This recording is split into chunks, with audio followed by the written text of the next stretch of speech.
ela envolve todo o território nacional e trata de temas da educação que faz diferença na tua gestão, na tua escola, ou então na gestão da tua sala de aula. Hoje o dia está repleto de palestras interessantes, com pessoas muito incríveis, e eu tenho certeza que você também vai gostar. Fique ligado, não saia daí. A gente vai ter uma programação muito fantástica, ok? E agora eu ligo lá com Porto Alegre, com o nosso estúdio de lá. Aproveitem o dia, o congresso foi feito para vocês, com todo carinho. Bom dia, Amabile, que bom te ver de manhã, que bom saudar todos os nossos congressistas, com esse teu bom dia animado, começamos o dia então mais uma vez, e vamos falar então sobre a nossa programação de hoje. Hoje nós vamos, Amabile, hoje nós vamos passear de novo por todo o Brasil. Nós vamos para Minas Gerais, nós vamos para Maringá, nós vamos voltar a Brasília hoje, vamos a Curitiba, vamos a Israel, então nós vamos, além do Brasil, nós vamos para o exterior no dia de hoje. E sempre lembrando aqui, é importante que a gente lembre a importância de você se inscrever em função da certificação. A certificação só vai ser emitida e o sorteio também só vai participar quem tiver inscrito no nosso congresso através da plataforma. E é importante lembrar ainda os nossos patrocinadores desse nosso congresso que nos propiciam poder estar oferecendo esse congresso para todo o território brasileiro. Não só o território brasileiro. Educ Banking, Educa 21, Agenda Edu. E também os nossos apoiadores GRTS Digital e Deu Bom. Ontem eu falei Deu Bem, peço desculpas, Deu Bom. O cara comete um erro desse tamanho com o nosso apoiador, que coisa chata. Mas vamos lá, gente, então, mais um dia do nosso congresso, e aqui vamos continuar, eu já vou começar a fazer uma provocação. Ontem foi sensacional, nós tivemos gente de todo o Brasil, de todas as cidades, vamos interagir no chat, como disse a Amabile, e vamos colocar da cidade aonde vocês estão entrando em contato com a gente. Então, está feito o desafio de novo, vamos continuar dizendo da cidade. Eu vou, cada vez que eu entrar aqui de Porto Alegre, mandar uma saudação para aquelas cidades. Lembrando que nós temos no nosso congresso não só pessoas inscritas no Brasil. Eu quero então dar bom dia ao Brasil, bom dia Argentina, bom dia Bolívia, bom dia Guiné-Bissau, bom dia Moçambique, bom dia Portugal. Então estamos na Europa, na África, na América do Sul, em todo o Brasil. Por falar em todo o Brasil, eu vou agora chamar Belo Horizonte. Vamos lá, minha querida Zuleika, a coordenadora do nosso congresso, aparece para coordenar o painel agora no nosso segundo dia. A nossa coordenadora, que toda aquela nossa equipe, a Zuleika foi a coordenadora que deu o tom para esse nosso congresso. Então, Zuleika, te agradeço de público por ter coordenado esse nosso congresso. E agora o painel que tu vais coordenar, um painel, que aluno é esse pós-pandemia? Então, bom dia, Zuleika, começamos em Brasília, passamos por Porto Alegre, chegamos na linda Belo Horizonte, te passo o comando dessa nave aqui, desse nosso congresso, que a informação que eu tenho agora é que já temos mais de 2.000 participantes essa hora da manhã no sábado, e vai subindo o número de participantes em todo o Brasil. Bom dia, Zuleika. Bom dia Brasil, bom dia a todos os outros países aí participando desse momento tão importante, mesmo sendo ainda online, e o ano que vem o Bruno prometeu que será presencial. Eu quero dar boas-vindas para vocês todos que estão participando, um beijo grande para a Amabile, que está lá em Brasília, essa guerreira à frente da educação no nosso querido Brasil. Um abraço para o Bruno, que nos deu todas as ferramentas capazes de deixar-nos à vontade para conduzir e organizar esse congresso com temas que são verdadeiramente importantes para pais, alunos, educadores, professores, toda a comunidade educativa. Eu quero falar para vocês que, como nós vivemos um momento cíclico, as mudanças ainda mal acabaram de acontecer, uma nova geração está chegando aí, dessa partir da década de 2010, que é a geração Z, E nós que trabalhamos com todo o alfabeto de tantas gerações que passam pelas nossas mãos, sabemos que essa geração que chega agora, com um avanço enorme da tecnologia, traz também umas características importantes, né? Essa geração, ela tem um envolvimento social e político, mas, ao mesmo tempo, ela sofre de uma condição muito importante que nós, da educação, gostamos muito de trabalhar, que é quando o assunto é relacionamento pessoal. E a gente sabe que essa geração Z, apesar de ter todo esse suporte pedagógico que a gente quer, né, acadêmico, ela também traz esse viés político e social, mas que nós precisamos tratar também de uma questão muito importante, que é a questão social. Para isso, nós estamos com três pessoas maravilhosas aí, né, que vão dar o tom dessa manhã maravilhosa de sábado, que é o Luciano Melo, que está aqui com a gente, psicólogo cognitivo comportamental e sócio fundador da Argos Clínica Psi. O Sabino Dourado também é psicólogo clínico e idealizador do programa Oxigênio de Autoconhecimento nas Escolas.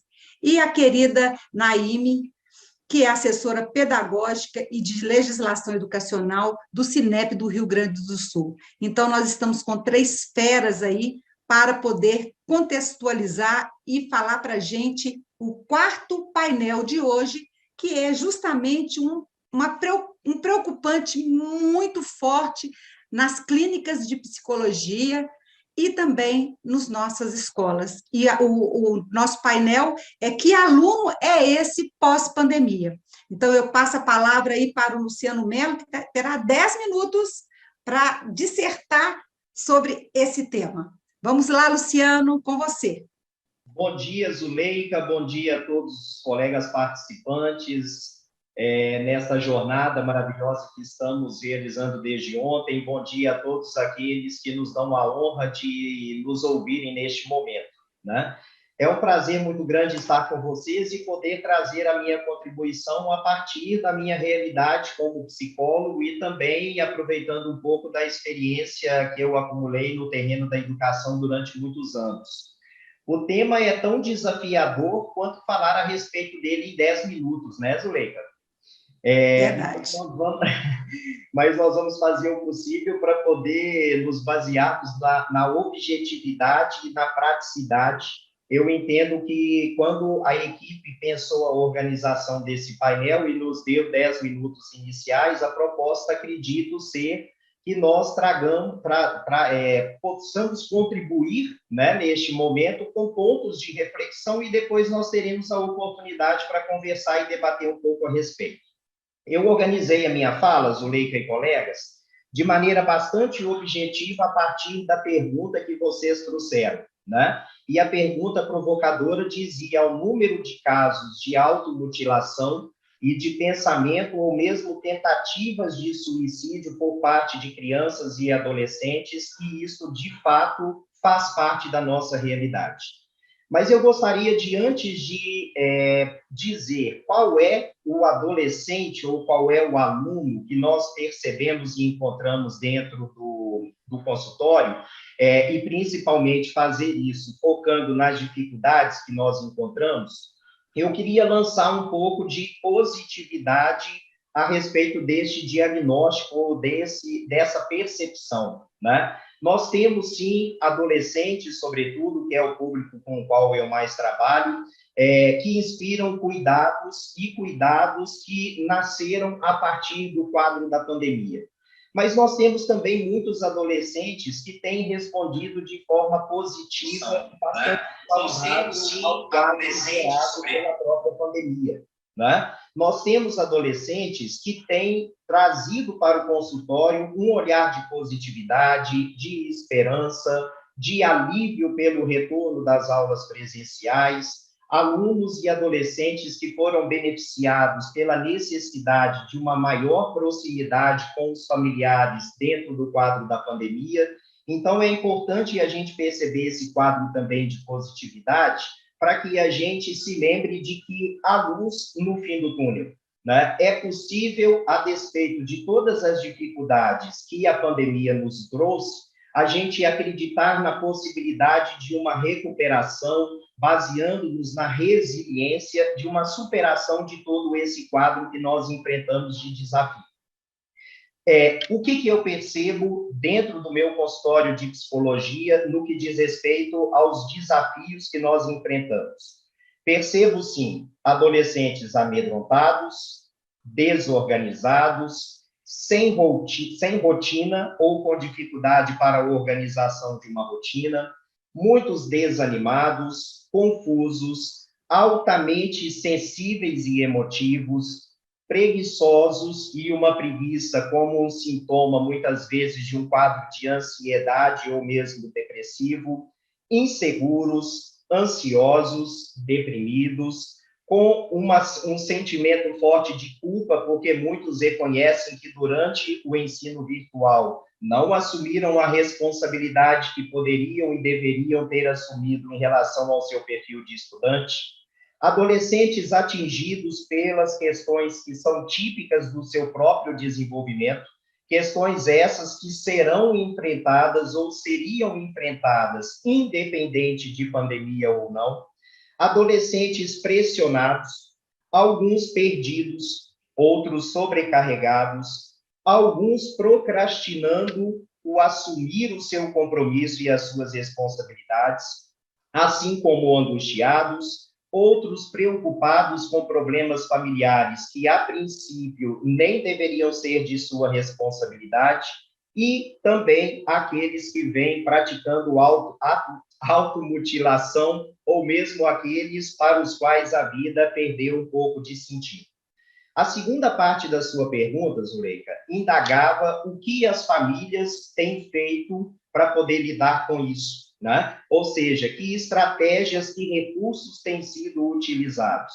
E aí, como eu acredito que este é um espaço também para o que nós chamamos de orientação e psicoeducação, tanto dos profissionais dentro da escola, quanto dos familiares, eu tomei a liberdade de incluir nesse conjunto de estratégias que já vêm sendo utilizadas, orientações ou propostas daquilo que pode ser feito no direcionamento do enfrentamento desse quadro pandêmico ou dessa situação que nós vemos no nosso dia a dia.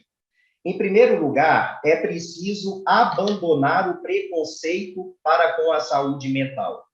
Lamentavelmente, em pleno ano de 2022, ainda encontramos pessoas que defendem a ideia que terapia, psicoterapia, é coisa para quem não bate bem da cabeça, né? Quando, na verdade, a psicoterapia ela pode ser definida como uma atividade que tem como objetivos o autoconhecimento e a autoconstrução. Além disso, é importante atentar para um princípio elementar das chamadas terapias cognitivo-comportamentais, que é justamente a influência que a relação entre como nós pensamos, nós nos sentimos e nos comportamos tem sobre a nossa saúde mental. Em especial, no que tange a terapia cognitiva, e especialmente falando de maneira mais específica, a maneira como nós pensamos interferirá de maneira decisiva em como nós nos sentimos e nos comportamos.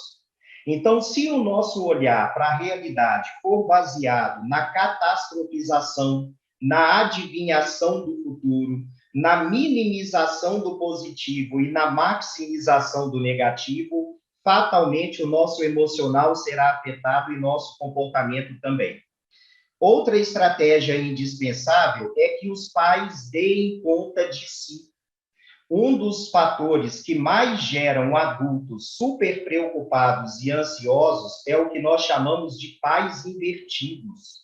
Percebo no dia a dia do consultório adolescentes extremamente inquietos com o desemprego do pai, com o endividamento da família, com a separação dos pais. E é importante a gente atentar para o fato de que nós, pais, somos os adultos da relação.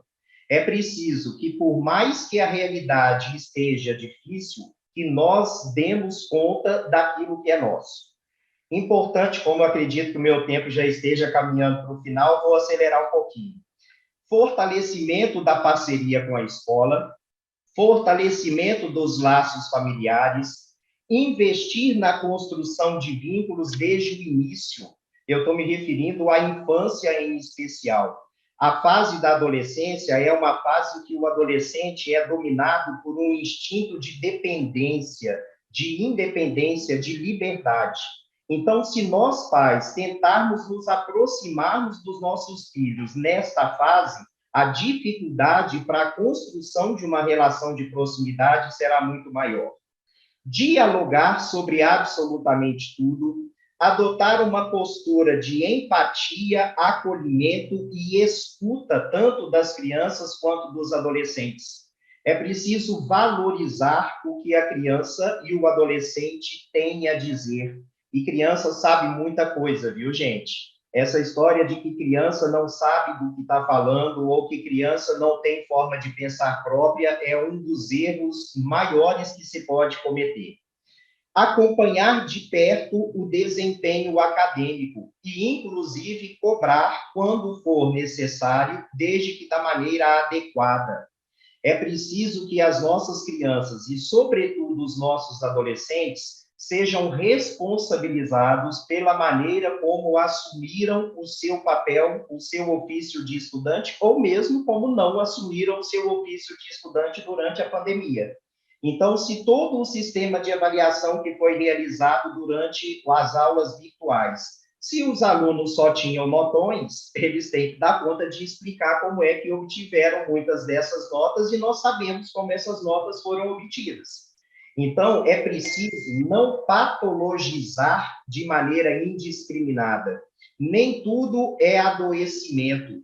Há que se falar em responsabilidade, sim. É preciso não superproteger, é preciso incentivar o desenvolvimento de atitudes voltadas para a espiritualidade, e aí é bom que se lembre e que se diga que quando falamos em espiritualidade, não necessariamente estamos falando em religiosidade. Nós estamos falando num vínculo com um ser transcendente que nós entendemos ser uma fonte de energia, uma fonte de estímulo, né, e inspiração para a elaboração do sentido da própria vida. E para que você não puxe as minhas orelhas, porque eu acho que o meu tempo já acabou, buscar ajuda profissional quando necessário. Desculpe se me prolonguei demais.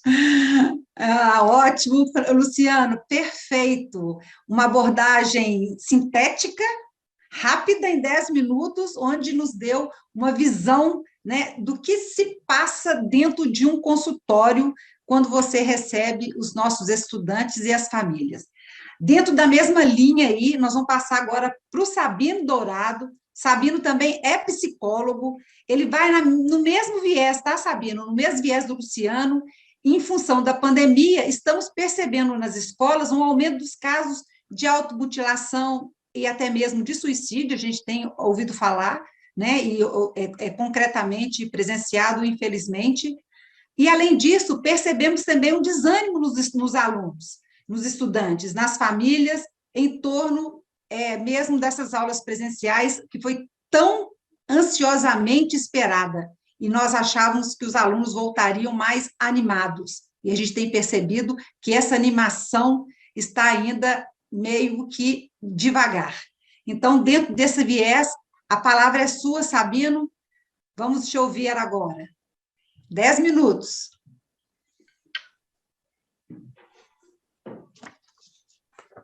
Você está sem som, Sabino? Já se foi 20 segundos aqui. Bom dia a todos, bom dia, Zuleika, bom dia você que está aqui assistindo. Agradeço muito a fala do Luciano, né, que foi impecável aí nas suas colocações. Bom, vou me apresentar direitinho, porque, de fato, eu estou muito dentro desse contexto, tanto em clínica, onde eu estou no momento, quanto dentro das escolas, realizando um trabalho com adolescentes, né? Eu sou psicólogo clínico e há 4, 5 anos que eu tenho esse projeto aqui, que é o Projeto Oxigênio, onde a gente vai nas escolas para falar sobre autoconhecimento, para falar sobre vida para os adolescentes. Quando eu comecei a dar palestra dentro das escolas, eu comecei a perceber que, cara, eu não quero ficar esperando adolescente chegar em clínica já com uma demanda, né, bem avançada. Então, comecei a receber muitos adolescentes de 12, 13 anos tomando muito remédio de ansiedade, depressão. Eu falei, cara, eu preciso ir até esses meninos. Então, eu quero até passar um videozinho bem rápido que eu passei aqui para a equipe, eu acho que o pessoal vai colocar, só para vocês entenderem bem um pouquinho o sentimento do que acontece ali dentro do Oxigênio com os alunos. Não sei se eu... Eu gostei bastante do projeto, todos os temas que foram citados lá, coisas que realmente tocaram no coração, sobre conflitos dentro de casa, convivência com os pais. Eu acho que foi bom para os jovens, porque tem muitos jovens hoje em dia assim, que anda cabisbaixo, sem metas para a vida, sem meta para o futuro. Muitos gatilhos foram ativados, muitas coisas que estavam presas dentro de mim foram para fora. O projeto traz essa liberdade para a pessoa, traz essa confiança dela poder se abrir, às vezes mesmo com a carta que a gente fez. Eu pude expressar bem meus sentimentos com aquilo. Acho que foi algo que pode agregar na vida das pessoas, que pode realmente ajudar quem está passando algum tipo de problema. Ele fala que toca na alma, no coração, tudo mais. Gostei bastante. O projeto do Oxigênio foi muito bom. Eu espero que consiga vir aqui mais vezes.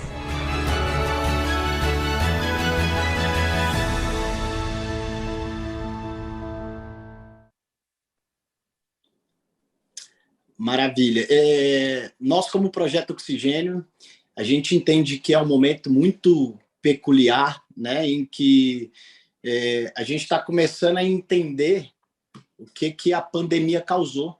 Eu até diria, antes de dizer quem são esses alunos pós-pandemia, eu perguntaria até quem somos nós pós-pandemia, né? Nós ainda estamos sentindo. Um dos objetivos do Oxigênio dentro das escolas é fazer uma psicoeducação de como esses meninos vão lidar com sentimentos e pensamentos, como que eles vão entender que o autoconhecimento é totalmente necessário para ele dentro dessa fase. Então, quando eu começo no Oxigênio dentro das escolas, nós passamos 2 dias, nós temos 3 módulos. O primeiro módulo a gente fala sobre autoconhecimento, o segundo sobre relacionamento e o terceiro sobre futuro. Então, é muito legal porque a gente joga um papo muito reto, né, para os meninos aí a partir do 8º ano até o 3º ano. E quando eu chego dentro de uma escola, meu primeiro contato com os meninos, eu inicio a minha fala até perguntando para eles, olha, quem é o mesmo de 2 anos aí atrás para cá? Você sente que é a mesma pessoa? E aí muitos, né, balançam a cabeça e eu falo, cara, você perdeu... Quantos perderam alguém aqui dentro dessa pandemia? E muitos levantam a mão. Quem se sentiu mais ansioso? Quem se sente mais depressivo? E tá todo mundo percebendo isso dentro de si, e a gente precisa lançar essa estratégia de, cara, quem está ensinando esses meninos a lidarem com esse misto de sentimento, misto de emoções que está passando dentro deles. Então, antes de dizer quem são esses alunos pós-pandemia, seria quem são esses alunos, né? Que em uma fase de desenvolvimento que precisam de estímulo social, que precisam de estímulo de desafios, que precisa de estímulo físico, né? Foram colocados 2 anos dentro de casa. Nós não sabemos o que é ser uma criança, um adolescente em tempo de pandemia.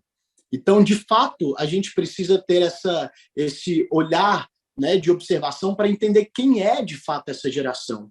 E aí, o que a gente tem percebido desses meninos? Então, 2 anos sem esses estímulos para se desenvolver da melhor forma, estando com os amigos, estando dentro da escola, eles perceberam, eu percebo que eles perceberam a importância da escola e principalmente do convívio social, né, entre eles, e que eu fui fazendo algumas perguntas, principalmente para os meus pacientes ou dentro da escola, quais foram essas principais mudanças. E eu anotei aqui principalmente 3 características. Eu gostei muito da fala do Luciano, que ele trouxe algo positivo também, né? Muitos que conheceram mais os pais, muitos que tiveram mais resiliência, uma sede de autoconhecimento. E aí eu coloquei 3 pontos importantes para a gente trabalhar com essas crianças e esses adolescentes. A primeira coisa é que eu percebo uma desesperança com o futuro. Percebi muitos alunos que voltaram para esse momento presencial um pouco desesperançosos. E eu entendo, né? Nós entendemos, porque, caramba, 2 anos dentro de casa, ninguém explicou para eles o que é luto, ninguém explicou para eles o que é esse excesso de sentimento, de ansiedade, vontade de viver e, ao mesmo tempo, sem entender para onde, né, que nós vamos. Então, essa incerteza do futuro trouxe um pouco dessa sensação de desesperança. E, com isso, obviamente, que os estudos foram afetados. Eu percebo muitos desesperançosos e desempolgados, preguiçosos com os estudos, porque parou de fazer sentido. A sensação que eu tenho é que muitos estão perguntando assim, Sabino, como que eu vou preocupar com o meu futuro se eu estou olhando os adultos, né, que estão adoecidos, cansados? Como que eu quero me tornar um adulto se ser adulto, pelo que eu estou percebendo, não é algo tão positivo? E é isso que eu quero demais fazer parte de despertar nesses meninos. Eu falo assim para eles, adultos difíceis são adultos que não mergulham em si. Então, quando o oxigênio vai dentro da escola, é para a gente gerar autorresponsabilidade para eles. Eu acredito que é a melhor forma da gente construir, né, emocionalmente adultos que vão ser saudáveis, despertando para eles essa sensação de urgência de autoconhecimento. Então, eu provoco muito eles de falar, irmão, você quer ser tratado como adulto, mas tu não está arrumando nem tua cama, cara.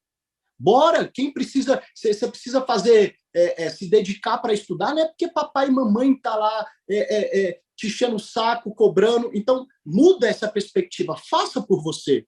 Então, a primeira característica é essa desesperança com o futuro. O segundo são esses sentimentos desgovernados. Eu estou sentindo muita coisa, me foi proibido de fazer essas atividades físicas, de trazer isso para as relações. Então, eu estou com esse tanto de sentimento, o que eu faço? E aí eu percebo uma dualidade entre melancolia e um excesso de nervosismo. Eu tenho percebido isso dentro das escolas, né? Muitas escolas reclamando que muitos meninos com pavio curto, a maneira que eles se comportam dentro de sala de aula era como eles estavam se comportando dentro de casa. E o último, terceiro ponto, é um desinteresse relacional. Houve um afastamento, uma dificuldade de falar sobre si.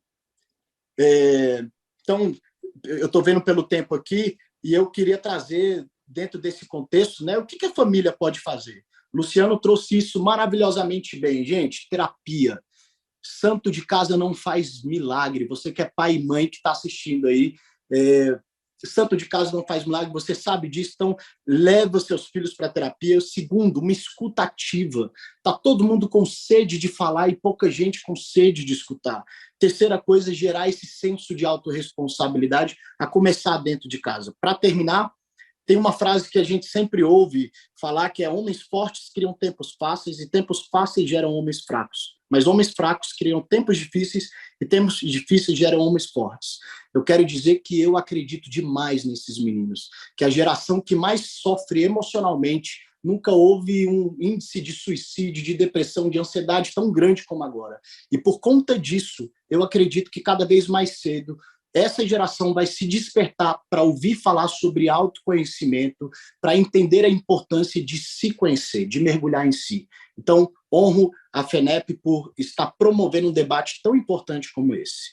Muito obrigado pela fala, pela oportunidade de estar aqui contribuindo com vocês. Obrigada, Sabino, muito obrigada aí pela colaboração de vocês estarem ficando aí no tempo necessário, né, que foi nos colocado, no tempo curto, mas que está sendo denso, né, para quem está aí nos ouvindo. E você ter trazido aí os depoimentos é muito importante, a gente ouvir os depoimentos, né? Eu acho que acrescenta muito na nossa fala, porque eu acho assim, bem diz o ditado, né? A fala convence e o exemplo arrasta. Então, quando a gente traz os exemplos, os depoimentos, acrescenta muito dentro dessa visão que a gente tem, né, do que realmente está acontecendo. Vou passar agora a palavra para Naime. Naime vai sair de consultório, né, que não é a praia dela, né? Naime vai, então, para as escolas. E Naime vai falar para a gente, dentro desse viés também, mas o que está acontecendo nas escolas, como as escolas estão percebendo tudo que o Luciano e o Sabino decorreram aí com relação aos consultórios, aos atendimentos, né, e ao trabalho que o Sabino faz aí dos grupos com o Grupo Oxigênio, mas o que é que nós estamos vendo nas escolas e como as escolas estão auxiliando as famílias também para darem conta dos nossos estudantes nessa ordem sociocomportamental. É com você, Naime, seja bem-vinda aí, 10 minutinhos para você. Obrigada, querida Zuleika, bom dia Brasil, bom dia para todos os que estão nos assistindo aí no Congresso, um beijo especial para a Amabile, para o Bruno, né, nosso sempre presidente do Cinep-RS, para o pessoal do CAPEP, não posso deixar de mencionar aqui o professor Pedro Flecha, nosso coordenador, para quem não sabe, o CAPEP é o Colégio das Assessorias Pedagógicas da FENEP, né? Um abraço aí para os meus colegas de mesa, para toda a diretoria do Cinep-RS também, e aqui eu já perdi os meus mais 20 segundos também, eu preciso acelerar.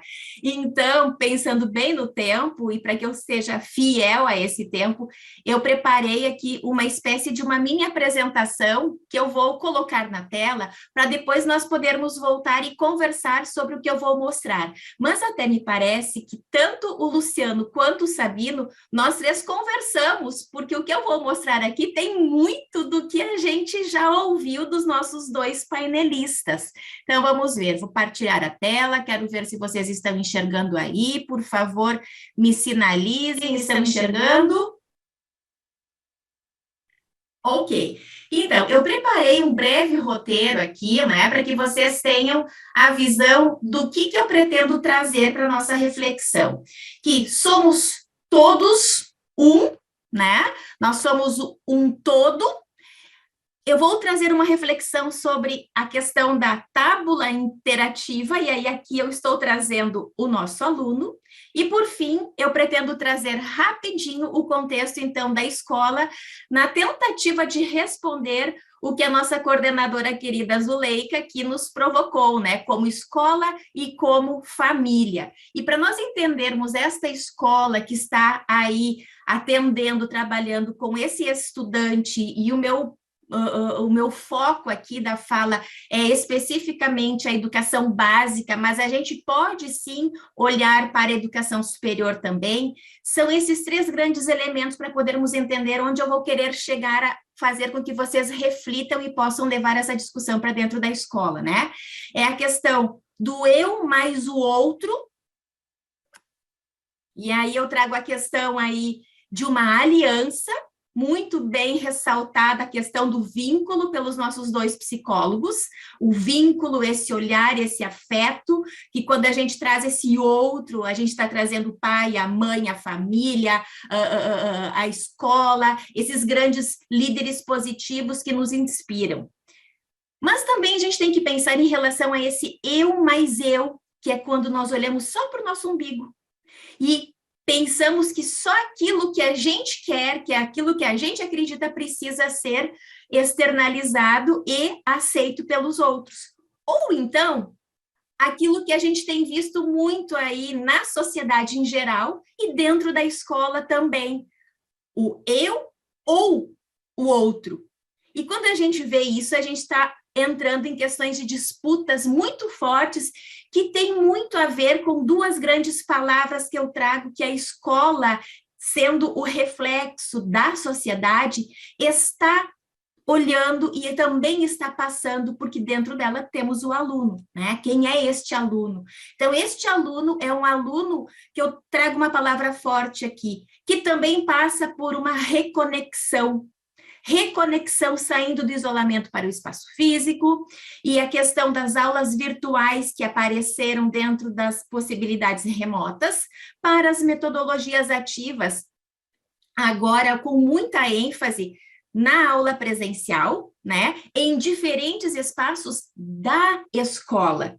E aí a gente entra em questões que não temos tempo aqui para abordar, mas como isso vai causar impactos novos, inclusive dentro das famílias, aí Zuleika, né, já começando essa provocação que ela me fez antes, porque as famílias, quando a gente trabalha metodologias ativas, a gente está trazendo o quê?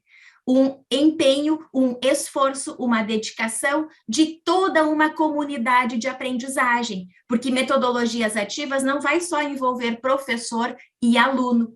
E essa tábula interativa, ela surge dentro daquela perspectiva da transposição da tábula rasa, que a gente conhece muito bem dentro da educação, aquele aluno, aquele sujeito que era visto, era tido como alguém que nada sabia e que precisava das luzes da escola, olhando para a história da educação, e trazendo para hoje um aluno que entra na escola presencial pós-pandemia como uma tábula interativa. Vejam o enorme desafio que a gente tem aí como educador. Por quê? Porque esse nosso aluno hoje, ele está sendo pautado por algoritmos, e aí eu lembro muito bem da nossa reunião do CAPEP na terça-feira passada, quando o professor Pedro Flecha trazia para a gente essa reflexão também, né, de algoritmos.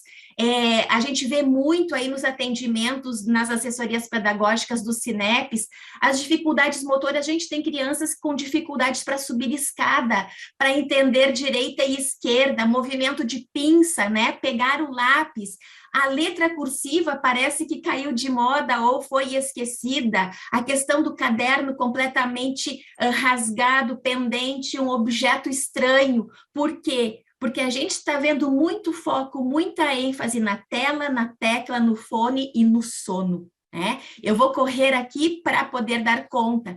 Mas assim, ó, o que os nossos psicólogos já colocaram, e eu faço uma pergunta aqui que para mim me causa muito desconforto. Será que o nosso aluno mudou tanto assim nos últimos 2 anos? Será que ele realmente mudou drasticamente? Ou será que daqui um pouco todo o contexto que a gente viveu, ele também mudou o nosso olhar para olhar este aluno que já estava se apresentando com vários indícios, vários elementos que hoje ficaram mais escancarados, né? E aí a Adélia Prado, quando diz assim a questão do quero fome, que fome é essa que a gente precisa despertar dentro da escola hoje para este estudante, esta criança, este jovem? Porque se a gente sentir fome, a gente dá um jeito de buscar o queijo, como dizia o Rubem Alves, não é mesmo? O saber, sabor, o sabor da aprendizagem, o sabor da alegria, o desejo que a gente precisa ter. E aí também eu trago a própria Alicia Fernandes, né, que traz aí como elementos fundantes que para a gente estar numa condição de aprendizagem, a gente tem que ter um todo. Por isso que antes eu conversei, também trouxe aqui essa provocação, a gente tem que olhar para esse organismo desse estudante que chega com sono, passa a noite inteira jogando, é desorganizado, ele está requerendo o quê? Lições e um apontamento nosso da condição de adultos para algumas questões que ele tem como desorganização, fruto desta pandemia, por estar em casa tendo aulas de pijama, né? Levanta, sai da tela, vai dormir, volta para o computador e agora ele chega na escola e na escola tem regras. E as regras precisam acontecer.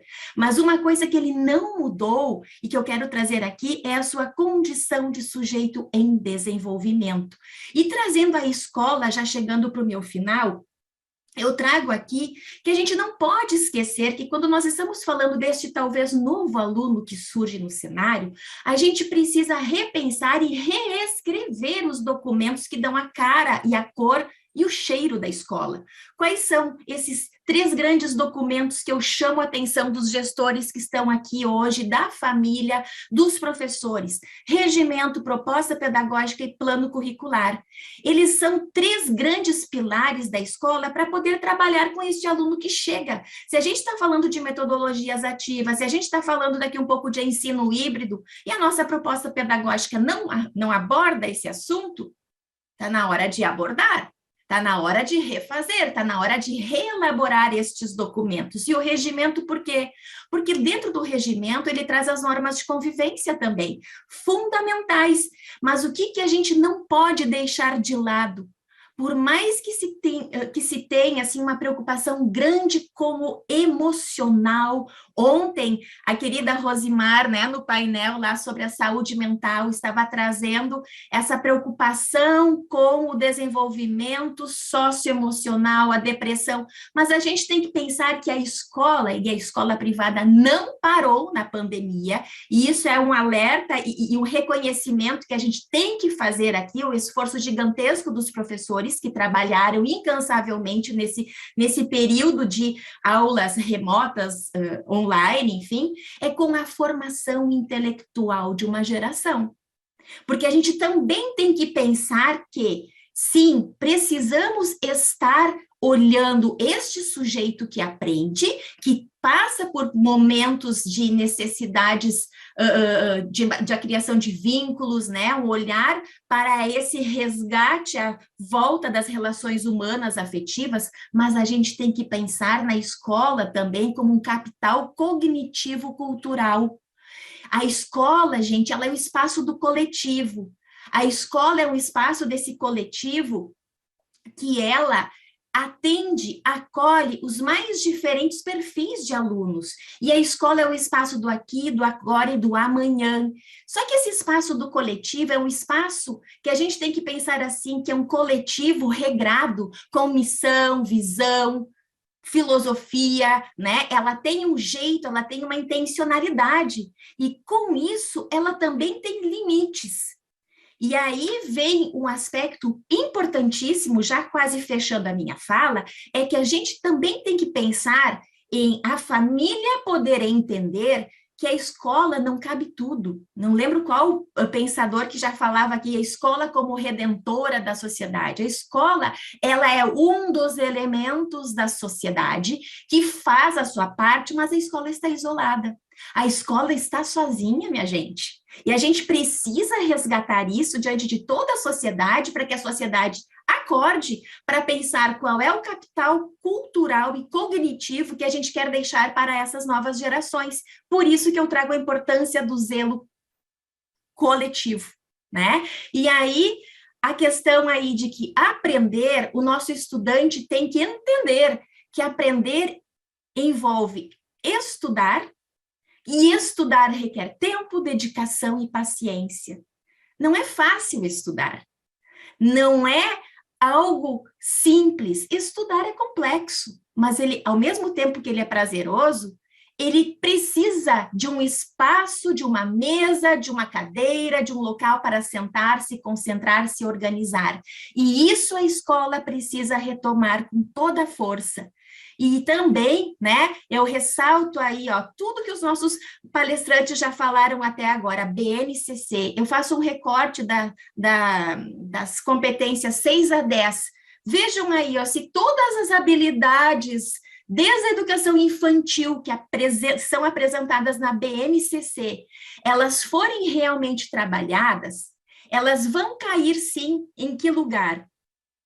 Nas competências socioemocionais, dentre aquelas 10 que a BNCC coloca, por exemplo, ali, autoconhecimento e autocuidado. Essa competência 8 envolve inúmeras habilidades presentes dentro da BNCC. E o que mais a gente precisa nesse momento, que eu entendo, e aqui eu trago o resumo do que o nosso CAPEP também pensa, como assessoria pedagógica dos CINEPs do Brasil, é o trabalho constante com os limites, porque a escola é um espaço de regras, a escola é um espaço da convivência, a escola é um espaço do coletivo. E, então, para encerrar, eu encerro com o artigo 205 da Constituição Federal, não é? A educação requer o envolvimento de toda uma comunidade, o envolvimento de toda uma sociedade. Se a gente diz que a escola é o espaço do coletivo, e a gente tem que ressaltar isso, esse coletivo, ele entra no mundo das regras, dos limites, da convivência e da cognição, que é o conhecimento, né? Escola sempre, escola aqui, escola agora, escola no futuro.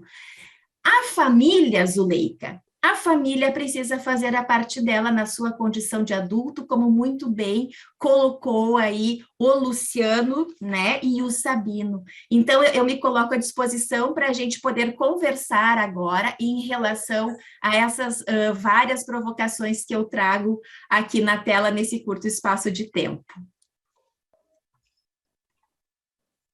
Obrigada, Nayane, muito obrigada, excelente as suas colocações, né, muito rica, e tem uma imagem que fica para mim, que é muito forte, e que eu tenho falado muito, que é a aliança.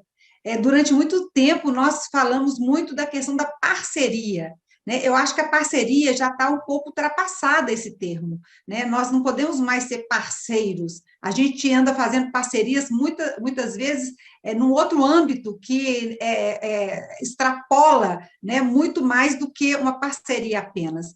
Eu acho que nós precisamos mesmo tomarmos com as famílias e mesmo com a sociedade, como você colocou, o coletivo, essa aliança. Hoje, o forte que me vem essa imagem que você colocou, são as alianças que nós temos que formar junto com as famílias, com os nossos estudantes, junto com os psicólogos, a sociedade, enfim.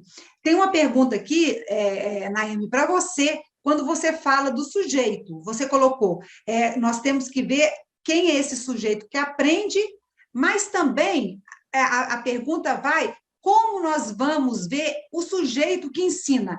O Sabino colocou um pouco aí essa questão quando ele diz que nós precisamos ver não só o estudante com todas essas deficiências e esse novo ser pós-pandemia, mas nós também temos que nos rever, né? E quando a gente se volta para um autoconhecimento também, a gente percebe que o professor também tem estado dentro de um clima muito desanimador.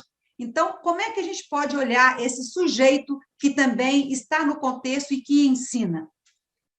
Perfeito, nossa, parabéns para quem fez essa pergunta aí, porque ela é super importante, né? O foco aqui foi o aluno, mas a gente sabe que não tem como falar do aluno sem falar do professor.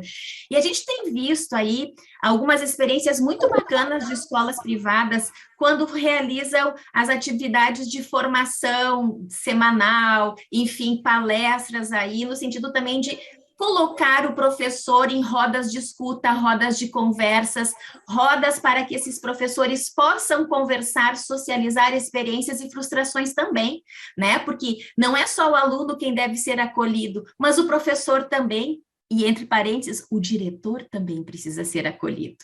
Então, assim, quando eu digo, né, escola como espaço do coletivo, olhar para as relações, sim, ter momentos de formação pedagógica que possam estar aí ouvindo e acarinhando o professor que também se dedicou muito nesta pandemia e que também teve perdas, porque o professor, ele é um sujeito em formação. Agora, esse professor, ele precisa muito do apoio da família, e a gente sabe aí que tem os grupos de pais no WhatsApp, que muitas vezes fazem verdadeiros terrorismos em relação, né, a um aluno que caiu, se machucou, enfim, não fez... Então, gente, se a escola é o espaço do coletivo, a família também precisa aprender a estar e acompanhar e valorizar o que o professor fala, porque senão vai ficar o eu ou o outro numa constante discórdia, né, e desencontros. Então, assim, resumindo, colocando um ponto final, acolhimento, sim, formação continuada necessária, sim, ouvir professor, mas também que o professor possa se colocar na condição de aprendiz, porque também tem professor aí que fez o acolhimento, que foi muito falado, por uma semana, colocou um ponto final e partiu para o conteúdo, né? Então, isso também precisa ser levado em consideração, porque esse acolhimento, ele faz parte de um processo e precisa ser olhado, mas também o outro lado, para que esse professor faça a sua atividade com qualidade e com respeito que ele merece. Então, obrigada, Nayane, muito obrigada pela resposta. Luciano, queria que você falasse um pouquinho, que estão perguntando aqui, sobre essa questão, quando a gente vê nas famílias os extremos, quando a gente vê os pais autoprotegendo ou os pais literalmente desligados do contexto da vida escolar do filho. Como na psicologia, como nos consultórios, qual é a condução que vocês têm dado para orientar essas famílias, quando elas autoprotegem demais, quando ela fala, meu filho não mente, meu filho não fez, meu filho é estudante excelente, ou quando o pai desconhece totalmente qual é a rotina escolar do seu filho? Zuleika, a sua pergunta é uma pergunta extremamente pertinente e demonstra, em primeiro lugar, o quanto não só os nossos estudantes, as nossas crianças e os nossos adolescentes, mas o quanto os próprios pais também precisam de ajuda nesse momento, né? Recentemente, eu tive o prazer de ser convidado para fazer uma palestra para uma escola aqui de Belo Horizonte, tratando justamente da questão da superproteção, né? E isso demonstra muito bem a dificuldade que os pais têm para poder encontrar o equilíbrio, né? Em parte porque muitos deles foram educados a partir de um viés de superproteção, né? Quer dizer, meu filho não sabe, meu filho não dá conta, meu filho, se eu pudesse, eu embalaria o planeta Terra num embrulho de presente e entregaria nas mãos do meu filho. E essa é uma visão a respeito da educação que desconsidera que a frustração, o enfrentamento da dificuldade, a decepção também geram crescimento, né? Então, é preciso, em primeiro lugar, que os pais entendam que nós criamos os nossos filhos para o mundo. Se eu não estiver enganado, e se eu estiver, desde já eu peço perdão, mas é de Rubem Alves, uma fala extremamente inteligente, em que ele faz uma comparação entre o ser humano e o navio, né? Você vê aquele navio, por exemplo, no porto, né? Quer dizer, portentoso, maravilhoso, gigantesco, mas um navio foi feito para singrar os mares, né? E da mesma forma, os nossos filhos, nós devemos prepará-los para que eles saiam de nós, né? Quer dizer, para que eles se afastem. De maneira quase que a realizar uma brincadeira, eu costumo comparar o trabalho de educação dos filhos com soltar papagaio, né? Em algumas regiões, soltar pipa. O papagaio existe para voar alto. Quando você percebe que ele está perdendo a estabilidade, você puxa a linha, segura um pouquinho. À medida em que o vento volta, você solta outra vez. Por outro lado, é preciso soltar à medida em que o papagaio demonstra estar apto para voar sozinho. Ou seja, a falta do remédio mata o paciente, mas o remédio em dose elevada também pode ter o mesmo efeito, né? É muito importante a gente observar que os pais também estão precisando desse apoio para encontrar o ponto de equilíbrio. Ok, Luciano. Eu vou fazer a última pergunta para o Sabino, e, Sabino, tenta responder de forma reduzida, mais sintética que você puder, porque depois vou dar 1 minuto para cada um fazer as considerações finais, que o nosso tempo já está quase esgotando.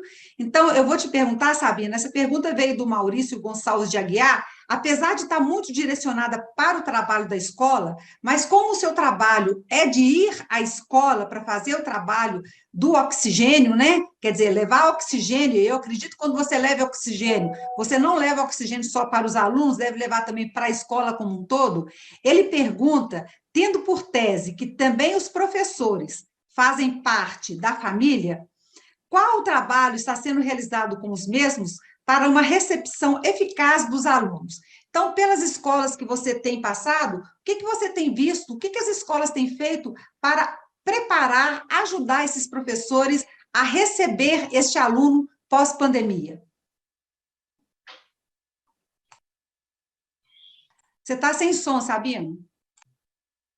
Eu tenho tirado o som para não atrapalhar os colegas. Pergunta muito pertinente, porque, de fato, hoje, quando nós chegamos a uma escola, a gente entende que não basta apenas alcançar esses alunos, não basta apenas a gente tentar trazer uma conscientização de autorresponsabilidade apenas para os alunos. Eu tenho cada vez mais respeitado, né, o contexto escolar, porque a gente percebe como, de fato, os professores, diretores estão sendo também atingidos. Dentro do Oxigênio, nós temos um módulo só para professores, para esse cuidado com os professores. E a pergunta que eu deixo aqui, como eu sei que tem muitos educadores, e a pergunta que eu faço para as escolas, para os professores é: quem cuida de quem cuida? Professores, educadores, nós precisamos nos colocar nesse lugar também de receber esse cuidado. Então, eu acredito que a maior conscientização que a gente pode ter é olhar no seu estado atual, perceber as demandas que estão chegando, demanda dos alunos, esse excesso de trabalho, e entender que nós precisamos procurar ajuda. Então, eu tenho percebido muitas escolas fazendo parceria com o psicólogo, trazendo projetos como o Oxigênio, para também trazer esse oxigênio novo para os professores. Que ótimo. Precisamos mesmo, não é, gente? Nós todos, desse Brasil, do mundo inteiro que está nos ouvindo, um oxigênio novo, um oxigênio que possa nos revigorar, porque desistir dos nossos estudantes é nunca. É nunca. Então, nós vamos passar agora um minutinho para o Luciano Melo, para o Sabino e para a Naime, para que façam as considerações finais.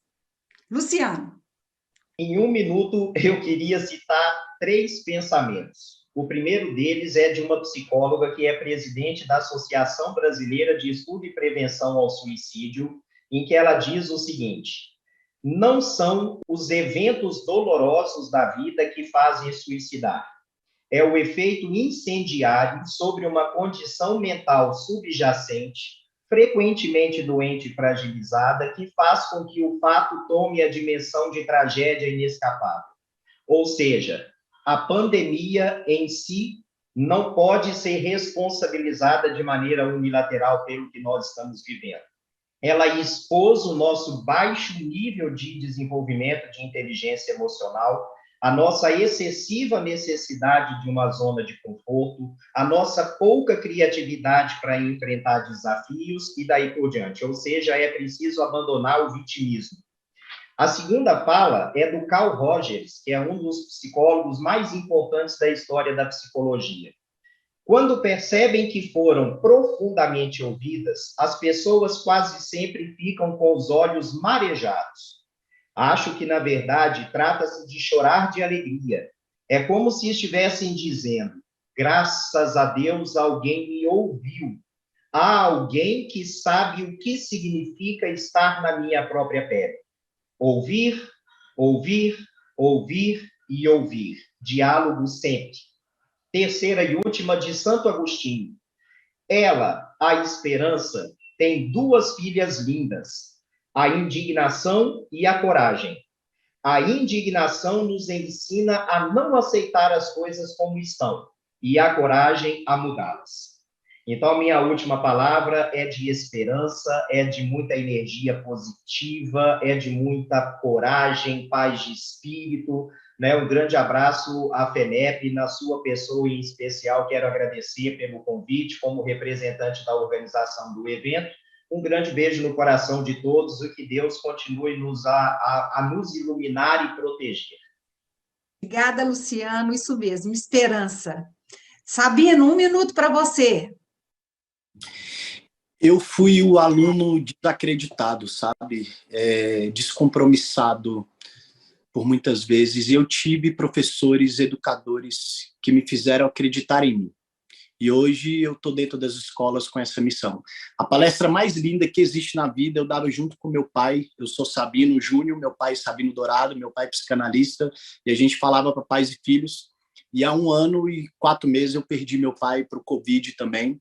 Passei por essa alteração, aprendendo a me redescobrir. E por que eu estou falando isso? Porque mais do que nunca eu tenho uma missão: fazer esses adolescentes se sentirem como eu me senti, resgatar adolescentes. Quando o Oxigênio vai numa escola, a gente escuta de meninos que queriam desistir da vida, de meninos que não são amados pelos próprios pais, que não se sentem importantes na vida. E o propósito do Oxigênio é trazer esse olhar de esperança, trazer um oxigênio novo para que esses meninos se sintam conectados novamente com a vida. Então, você que está me assistindo, você que está cansado, professor, educador, dono de escola, pai e mãe, estamos todos juntos, não desista dessa geração, não desista desses meninos, e no que vocês precisarem, o Oxigênio está aqui para servir as escolas, tá? Se quiser saber mais, procura no nosso Instagram, meu Instagram Sabino Dourado, e o do Oxigênio, Programa Oxigênio. Muito obrigado pela oportunidade e espero mais convites como esse para a gente discutir sobre educação e o futuro dos nossos adolescentes. Obrigada, Sabino. Obrigado por ter trazido esse oxigênio novo aí, tão jovem para nós, né, todos. Obrigada. Naime, querida, 1 minuto. Vamos lá. Então, eu vou reforçar aqui algumas palavras, né? Coletivo, regras, limites, vínculos / laços, conteúdo, sim, e bom senso. Quem quiser me acompanhar, conversar comigo, vocês vão me encontrar ali nas redes sociais, Facebook, Instagram, né, Naime Pigato, meu nome é complicadinho, mas enfim, ou no Cinep RS, ou no CAPEP, mas eu termino com o Lenine, que eu adoro muito, que traduz muito do que a gente falou aí, um trechinho do Lenine. Vamos cantar juntos? Enquanto o tempo acelera e pede pressa, eu me recuso, faço hora e vou na valsa. A vida é tão rara. Um beijo. Obrigada, minhas lindezas de pessoas maravilhosas. Vocês são tudo que precisamos para poder nos estruturarmos emocionalmente e conduzir os nossos queridos estudantes e famílias, professores, alunos, todos nós dessa comunidade imensa escolar. Então, para finalizar, em nome da FENEP, todos os nossos sindicatos associados, eu gostaria de agradecer os nossos queridos e ilustres convidados, o professor Luciano Mello, psicólogo, cognitivo-comportamental e sócio fundador da Arcos Clínica Psi, o Sabino Dourado, psicólogo clínico e idealizador do programa Oxigênio de Autoconhecimento nas Escolas, a professora Naime Pigato, assessora pedagógica de legislação educacional do Cinep do Rio Grande do Sul.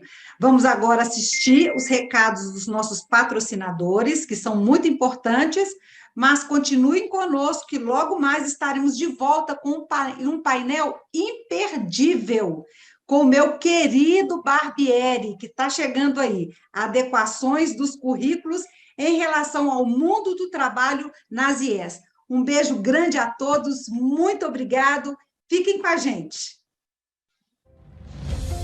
Educação é investimento. Não se faz de um dia para o outro. É uma construção movida a propósito e muito amor. Não é uma solução mágica nem milagrosa, mas um processo real de quem tem coragem de conhecer, confrontar e mudar a sua realidade. É para quem banca novas ideias, do início ao fim. Sabemos que a educação é cheia de desafios, mas quer saber? Nós bancamos cada um deles. Garantimos a saúde financeira das escolas para que elas sigam em frente com seus sonhos e não deixem nenhum aluno para trás. Vamos ampliar o acesso à educação de qualidade, uma escola de cada vez. Somos EducBank e educação é da nossa conta.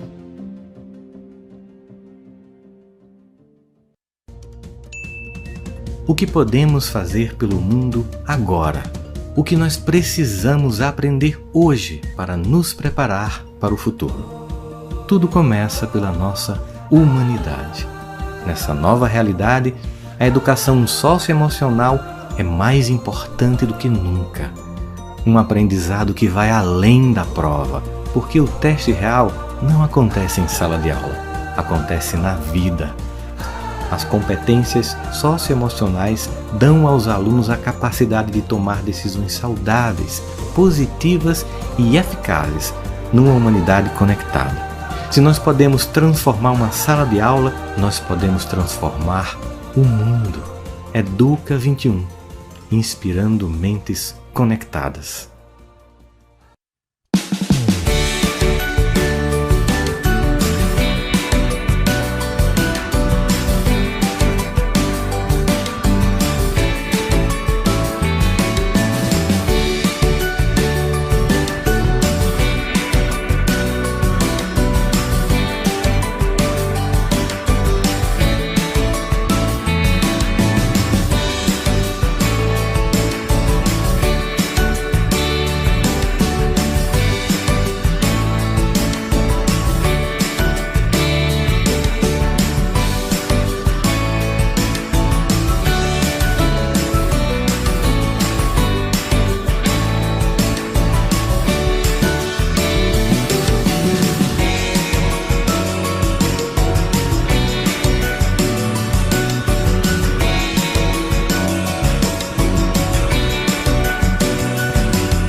Faça como os maiores sindicatos, associações e empresas do país.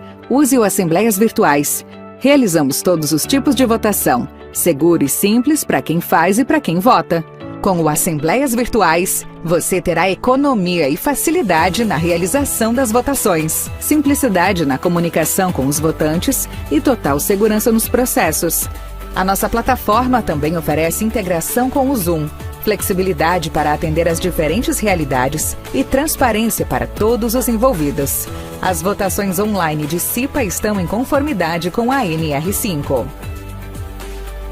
O processo é simples, rápido e seguro. Pode ser feito pelo celular, pelo tablet e computador, 100% online. Encerrada a votação, o sistema audita o resultado e encaminha os relatórios para registro da votação. Todos os dados são criptografados e anonimizados. assembleiasvirtuais.com.br. Facilidade e segurança para quem faz e para quem vota. Olá, influencers, tudo bem com vocês? Me chamo Aline e hoje eu estou aqui para explicar tudo sobre o aplicativo da Delbom. O Delbom é um aplicativo que conecta marcas e influenciadores. A marca nos procura e diz: olá, quero fazer uma campanha. Aí nosso time colhe as informações necessárias, cria a campanha e depois oferece ela para dezenas de influenciadores que se encaixam no perfil daquela divulgação. Os influenciadores então recebem a campanha no seu aplicativo, leem as informações, veem quanto aquela marca está pagando e decidem se aceitam ou não fazer aquela campanha. Clicando em aceitar campanha, você estará apto para divulgar seguindo as informações descritas na campanha. Aí pronto, é só abrir a câmera e fazer aquilo que vocês são especialistas, gravar um combo de 3 stories. Feito isso, o influenciador já começará a receber conforme a performance das suas publicações. Aline, mas quanto que eu vou ganhar pela divulgação? Como que eu vou receber? Quais informações que eu tenho que falar? Calma, vem comigo que eu vou explicar tudinho para vocês.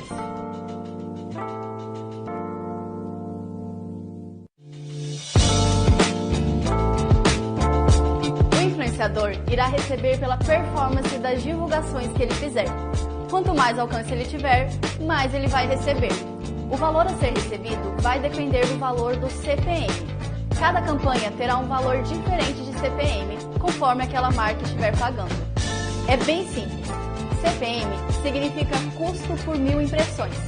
Se uma campanha estiver pagando R$100 por CPM, quer dizer que a cada grupo de 1000 impressões que a sua publicação tiver, você receberá R$100. Vou dar um exemplo para você. Se um combo tiver um total de 15.000 impressões, você receberá 15 vezes 100, dando um total de R$1.500 monetizados naquela campanha. Mas Aline, como o Delbom vai puxar o alcance da minha publicação? Quando você for gravar o combo de 3 stories, você terá que colocar 3 hashtags a cada story. Essas hashtags que puxarão as informações de alcance das publicações e conforme for o alcance ao final da campanha, você vai receber o valor. Portanto, tudo depende do valor de CPM mais a sua performance.